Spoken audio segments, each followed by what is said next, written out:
வணக்கம். வளமுடன். இந்த சங் பரிவார் கும்பலுக்கு பிடிக்கவே பிடிக்காத ஒரு சொல் அமைதி மற்றும் முஸ்லிம். இது ரெண்டுமே அவங்களுக்கு சுத்தமா ஆகவே ஆகாது. ஆனா அவங்களுக்கு பிடிச்சிருக்கக்கூடிய சொல் என்னன்னு கேட்டீங்கன்னா பாசிசம் மற்றும் வன்முறை. இப்ப என்ன பண்ணி வச்சிருக்காங்க கேட்டீங்கன்னா, பாபர் மசூதிக்கு பிறகு இன்னொரு இடத்தை தேர்ந்தெடுத்து வச்சிருக்காங்க. அது என்னங்கிறத பத்தி நாம பேசலாம்.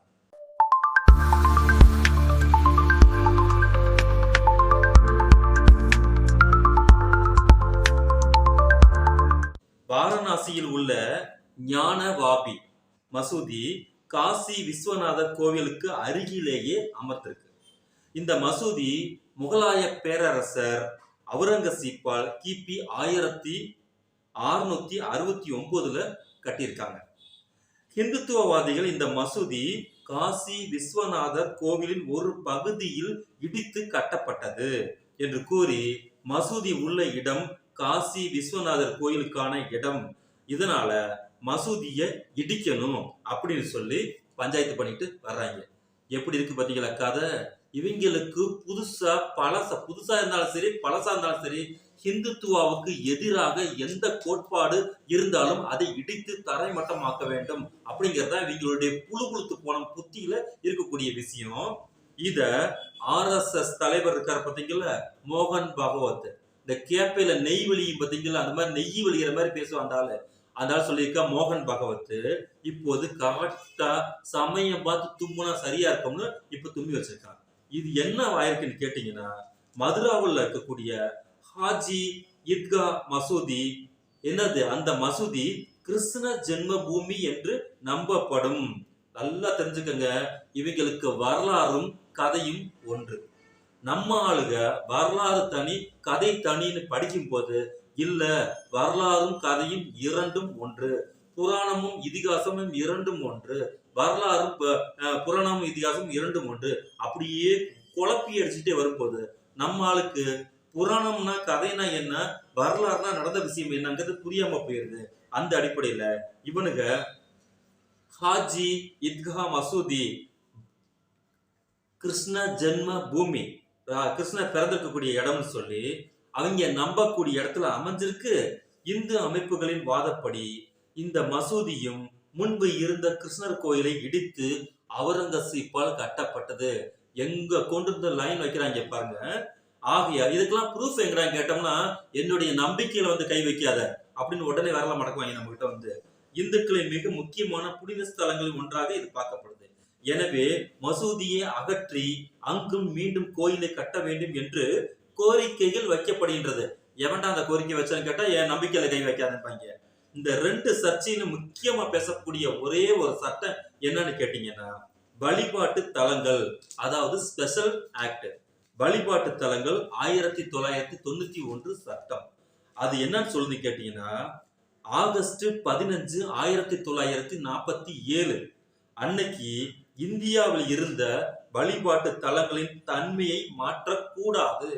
கரெக்டா நம்ம தெரிஞ்சுக்க வேண்டிய விஷயம் நான் கேட்டீங்கன்னா, 1991 ஸ்பெஷல் ஆக்ட் என்ன சொல்லுதுன்னா, இந்தியா சுதந்திரம் அடைந்த அன்னைக்கு ஆகஸ்ட் 15 1947 அன்னைக்கு இந்தியாவில என்ன கோயில் என்னவா இருக்கோ அது அப்படியே இருக்கணும், அது எக்காரணத்தை கொண்டு மாற்றக்கூடாது அப்படின்னு சொல்லியிருக்கு. ஒரு வழிபாட்டு தலம் இந்திய நாடு விடுதலை அடைந்த பிறகு அந்த நேரத்துல கோயிலாக இருந்தால் அது கோயிலாகவே தொடர வேண்டும். அப்படி இல்லைன்னா மசூதியாக இருந்தால் அது மசூதியாகவே தொடர வேண்டும். இதுதான் அங்க இருக்கக்கூடிய ரூல்ஸ். ஆனா இப்ப இங்க படம் நடந்திருக்கக்கூடிய கச்சாத்து பஞ்சாயத்துல என்னன்னு கேட்டீங்கன்னா, அயோத்தியில இருக்கக்கூடிய இந்த ராமன் கோவில் பாபர் மசூதி இடிப்பு விவகாரத்துக்கு மட்டும் இந்த சட்டம் பொருந்துமா பொருந்தாதா அப்படிங்கிறது மக்கள் பார்வையான உங்ககிட்டே நாங்க விட்டுறோம். இந்து அமைப்புகள் இந்த சட்டத்துக்கு எதிராக உச்ச நீதிமன்றத்துல மனுக்களை தாக்கல் செஞ்சுச்சு. என்ன சொல்லி தாக்கல் பண்ணிருக்குன்னா, கோயில இடி. எவ்வளவு நல்ல எண்ணம், போய் அங்கதாக. அதே நேரத்துல முஸ்லிம் அமைப்புகளும் இந்த சட்டத்தை பாதுகாக்க வேண்டும். இந்த சட்டம் என்ன சொல்லுது, யார் என்னவாக இங்க இருக்கிறார்களோ அவர்கள் அந்த மாதிரியே இருக்க வேண்டும், அந்த பாதுகாப்பை எங்களுக்கு உறுதி செய்ய வேண்டும் அப்படின்னு சொல்லி அவங்களும் மனுக்களை ஃபைல் பண்றாங்க. இந்த வழிபாட்டு தலங்கள் நிலையை உறுதிப்படுத்தணும்னு சொல்றாங்க. இந்த சட்டத்தை பற்றி உச்ச நீதிமன்றமே கவனத்தில் செலுத்தவில்லை என்பதுதான் நமக்கு அதிர்ச்சியிலும் அதிர்ச்சியா இருக்கு. கேட்டா அந்த தீர்ப்பை யாரு எழுதினான்னு கேட்டா கடவுள் எழுதினாராம். கேனப்பைய ஊர்ல கிறுக்கு பையன் நாட்டாமையான். இந்தியாவுக்கு, இந்திய அரசியல் அமைப்பு சட்டத்துக்கு கடவுள் தேவையா? மதம் தேவையா? ஜாதி தேவையா? இந்த நாடு என்னது? மத சார்பற்ற நாடு அப்படின்னு பச்சை குழந்தைக்கு பாலை ஊட்டும் போது இதையும் சேர்த்து ஊட்டுறோம் நம்ம. இந்த இந்தியாங்கிற நாட்டுக்கு மதம் தேவையில்லை. இந்த இந்தியாவை அரசியல் ரீதியாக நிர்வாகம் செய்வதற்கு மதம் தேவையில்லைன்னு சொல்லி கொடுத்துட்டு இங்க உச்ச நீதிமன்றத்தில் எழுதக்கூடிய தீர்ப்புகள் என்னவாக்குன்னா கடவுள் எழுதினார்னா பேசாம நம்ம எல்லாம் போய் ஆத்திரியோ கெணியிலே போய் விழுந்து செத்துற வேண்டியதுதான். ஏன்னா இந்த மாதிரி தீர்ப்புகளை கேட்கும் போது நமக்கு இதயம் வெடிச்சிரும் பாத்தீங்கல்ல, அந்த ரேஞ்சில இருக்கு. மனிதன் காட்டுமிராண்டி கால சிந்தனையில் இருந்து இன்னும் விடுபடவே இல்லை. மத வெறித்தனத்திலிருந்து வெளியேறவே இல்லை என்பதற்கு ஆதாரம் இதுதான். இந்த மத வெறியை ஆயுதமாக்கி பல பிற மதக்காரர்களை கொலை செய்வது, இன்னொரு மதக்காரர்களை வழிபாட்டு தலத்தை அடித்து நொறுக்குவது என்கிற காட்டுமிராண்டி சிந்தனைகள் தான் கிடந்து உழலுகின்றன. மெத்த படித்த மேதாவி இருந்த இந்த ஹிந்து பேப்பர்லாம் சொறி கக்கத்துல சொருகிக்கிட்டு இந்த நுனி வேட்டிய அந்த விரல்ல பிடிச்சிட்டு அலைவாங்க பாத்தீங்களா, இந்த மயிலாப்பூர் ரோடு பக்கத்துல மெத்த படிச்ச மேதாவிகள் அவங்க என்ன பண்றாங்க கேட்டீங்கன்னா, தன் முதுகை தானே தட்டி கொள்ளக்கூடிய, நீதிமன்றமே தடுமாறக்கூடிய அவல நிலை. இந்த உலகத்துல எல்லாமே எங்களுக்கு தான் தெரியும், எல்லாத்தையுமே கரைத்து நாங்கள் குடித்து விட்டோம் அப்படின்னு சொல்லிட்டு இருக்கக்கூடிய மிகப்பெரிய அதிகார அமைப்புகள் எல்லாமே இந்த மாதிரி தாறுமாறா அந்த எனது தீர்ப்புகளை கொடுத்தா நாம எங்க போய் முட்டிக்கிறதுனா தெரியல. என் வீட்டு பிள்ளையில யோக்கிய சிகாமணி யாருன்னு கேட்டா அதோ கூரை மேல ஏறி கொல்லி வைக்கிறான் பாத்தீங்கல்ல அவன் தான் அப்படின்னு ஒருத்தன் சொன்னானா.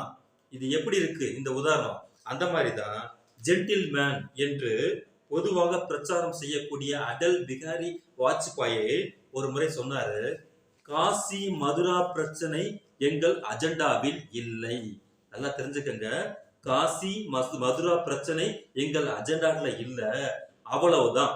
இந்த அஜெண்டாவில் இல்லை என்றால் என்ன பொருள்? என்ன தற்சமயம் எங்களுடைய அஜெண்டால இல்ல.